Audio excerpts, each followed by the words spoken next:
बहुत पुरानी समय की बात है। एक विशाल राज्य था, अमरगढ़। ये राज्य जितना सुंदर दिखता था, उतना ही डरावना एक राज अपने अंदर छुपाए बैठा था। राजमहल की सबसे ऊंची मीनार में एक कमरा था, जिस पर मोटी जंजीरें लिपटी थीं और दरवाजे पर लाल रंग से लिखा था, जिसने इसे खोला उसने जीते जी मौत को बुलाया। किसी को नहीं पता था कि उस कमरे के पीछे क्या है। पुराने सेवक कहते थे कि जब हवा तेज चलती है तो मीनार से किसी महिला की चीख सुनाई देती है। राजा रघुवीर, हमें उस मीनार के सच के बारे में पता लगाना चाहिए। महामंत्री, आपको पता है कि मीनार की बात करते ही मुझे गुस्सा आ जाता है, और राजमहल में ये नियम सख्त है कि उस दरवाजे का नाम लेना एक अपराध है। लेकिन महाराज जी, कब तक हम उस सच से भागते रहेंगे? कभी ना कभी तो सामने आएगा ही। कौन सा सच मंत्री जी, जिसे अभी तक हम अनजान हैं? महारानी रूपवती, आप इन सब में मत पड़िए, आप अपने कमरे में जाइए। महारानी रूपवती जो राजा रघुवीर सिंह की दूसरी पत्नी थी, जिसे राजा अपने प्राणों से भी अधिक प्रेम करते थे। मीनार के रहस्य ने उन्हें बेचैन कर रखा था, क्योंकि हर रात लगभग 12 बजे उनके कक्ष की बत्ती अपने आप झिलमिलाने लगती और दरवाजे के बाहर किसी के पैर घिसटने की आवाज आती। आज वो सच मुझे जानना है। क्यों राजा इतने गुस्से में आ जाते हैं उस मीनार का नाम लेते ही? महारानी रूपवती ने दरवाजा खोला। कोई नहीं था, लेकिन गैलरी की दीवार पर किसी स्त्री की छाया उभरते देखते ही महारानी की रूह कांप उठी। अगली सुबह रानी ने राजा से साफ पूछा, उस बंद कमरे में क्या है महाराज? आप क्यों मुझे कुछ नहीं बताते हो? वो कमरा बंद है और बंद ही रहेगा। इससे आगे कभी मत पूछना। पर इंसान वही पूछता है जिसके पूछने से मना किया जाए। उस रात रानी ने राजा की पहली पत्नी माधवी का कमरा खोला और उन्हें पुरानी डायरी मिली, जिस पर नाम लिखा था, रानी माधवी। डायरी पढ़ते पढ़ते रानी रूपवती के हाथ कांपने लगे। डायरी में लिखा था, मैं रानी माधवी, राजा रघुवीर की पहली पत्नी। इस राज्य के खिलाफ कोई षड्यंत्र हुआ है। अगर मुझे कुछ हो जाए तो साबित समझना कि महल के भीतर ही एक विश्वासघाती छुपा है। अरे, ये तो आधे पन्ने पर खत्म हो गई। मैं कुछ समझ नहीं पा रही हूँ। क्या पहली रानी मर गई है? क्या उसे मारा गया है? अगर विश्वासघाती महल के अंदर है तो कौन? अगली रात रानी डायरी लेकर उसी मीनार के बाहर पहुंची। उन्होंने दरवाजे के पास कान लगाया।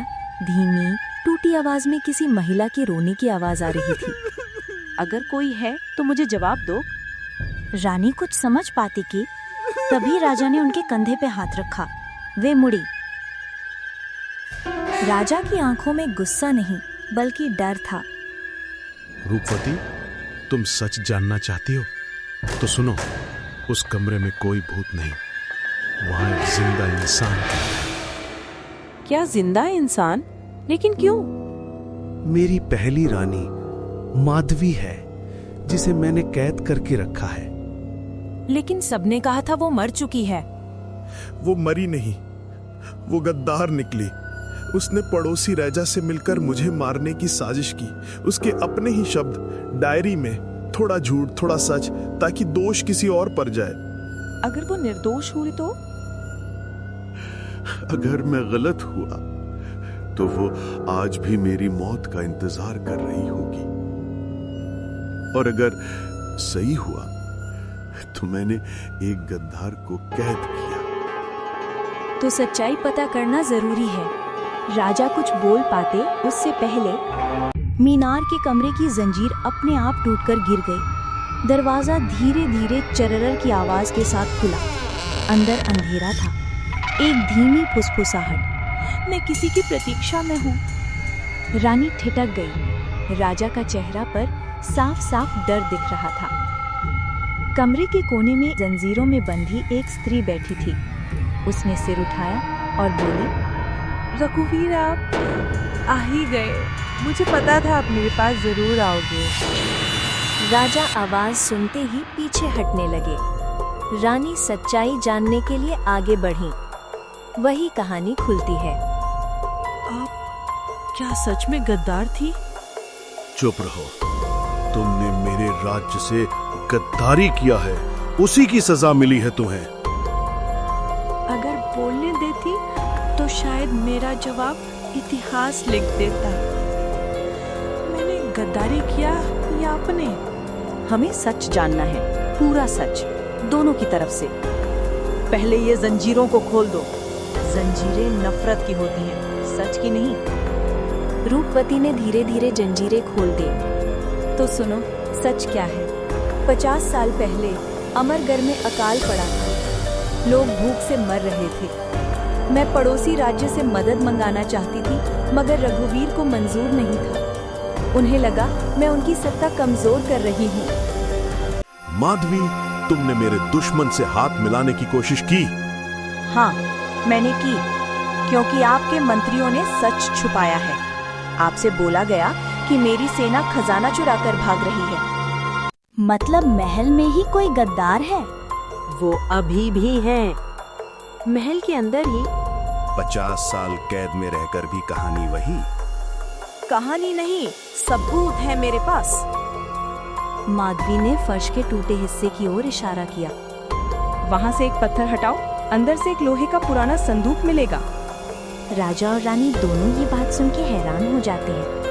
रूपवती ने पत्थर हटाया और संदूक खोला। उसमें सैनिकों द्वारा छिपाया खत मिलता है, जिसमें लिखा था, खजाना आपस में बांट लिया जाएगा और जनता को अकाल का कारण भगवान की इच्छा बताया जाएगा। संदूक में 3 खत थे। पहला और दूसरा पढ़ा तो समझ आया पुराने मंत्री जो कई साल पहले मर चुके थे, पर तीसरा नाम पढ़कर रानी की सांस रुक गई। सेनापति करुण सिंह तू आज भी राज्य की सेना का प्रमुख है और राजा का सबसे नजदीकी व्यक्ति है। मैंने आपको सच बताने की बहुत कोशिश की थी, लेकिन उन्होंने आपके कान भर दिए थे रघुवीर। और तुमने मुझ पर शक किया, क्योंकि विश्वास करना आसान होता है, पर सच ढूंढना मुश्किल। तभी वहाँ करुण सिंह आ जाता है। इतने सालों बाद भी तुम्हारी जुबान अभी तक नहीं थकी। आज भी तुम महाराज के सामने झूठ बोल रही हो। गलती उस दिन एक ही हुई थी कि मैं तुम्हें मार नहीं पाया माधवी। आज मेरा पुराना काम पूरा होगा। बहुत हो गया तेरा माधवी। तुम्हारा बहुत हो गया करुण सिंह। तुमने राजा और प्रजा दोनों आज तक मूर्ख बना के रखा था, लेकिन अब नहीं। अब तुम्हारा सच सामने आ गया है। सच्चाई राज करेगी। और सच्चाई क्या है आपको नहीं पता है महारानी? इस कैदी रानी की बात मान रही हैं आप? सच्चाई वो है जिसके आगे सबूत हो, और आज वो सबूत हमारे पास है। तुम अकेली क्या कर लोगी?